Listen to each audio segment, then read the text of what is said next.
गर्ने किन आउनलाई छ कतिले लागि काम गर्ने किन आउँदैछ साथी काम गर्ने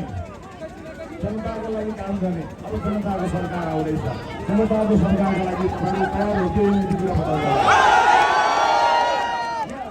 यहाँ मान्छेले के भनिरहेका छन् भने भोट चाहिँ माग्नु पर्यो समानुपातिक छुट्टै प्रत्यक्ष छुट्टै भनिरहेका छन् त्यस्तो गर्नु हुँदैन यसबाट इतिहास देख्ने हो भने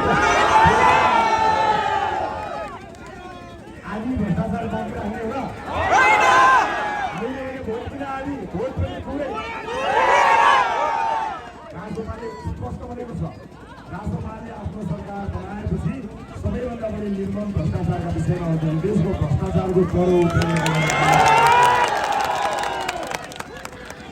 बेरोजगारीले राज्यको निर्माण व्यवसायमा निर्माण विकास निर्माण सृष्टि भएको कर्मचारी तन्त्रमा समस्या किसानलाई समस्या विद्यार्थीलाई समस्या मजदुरलाई समस्या हर ठाउँमा समस्याको समाधानका लागि 5 वर्षको स्थायी सरकार अन्तिममा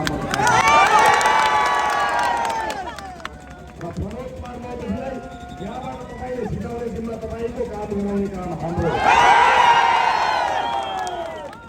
कानुनी आउनुहुन्छ कामी चौधरी पार्टीमा उहाँले दिनुभएको योगदानको म यहाँ खुला प्रशंसा गर्न उहाँले गर्नुभएको योगदान एउटा यस्तो महिला नेत्री हुन्छ भविष्यमा उहाँले त्यो ठाउँको आवाजलाई सबैभन्दा बुलन्द पार्नुहुनेछ अहिले नै उहाँले निरन्तर काम गरिरहनु भएको छ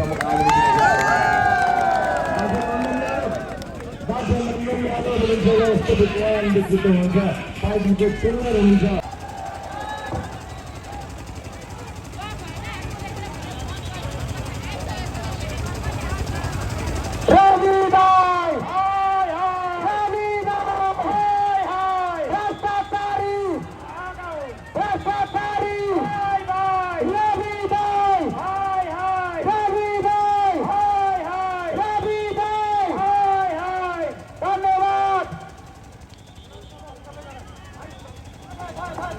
कृपया रोड छोडिदेऊ होला कृपया रोड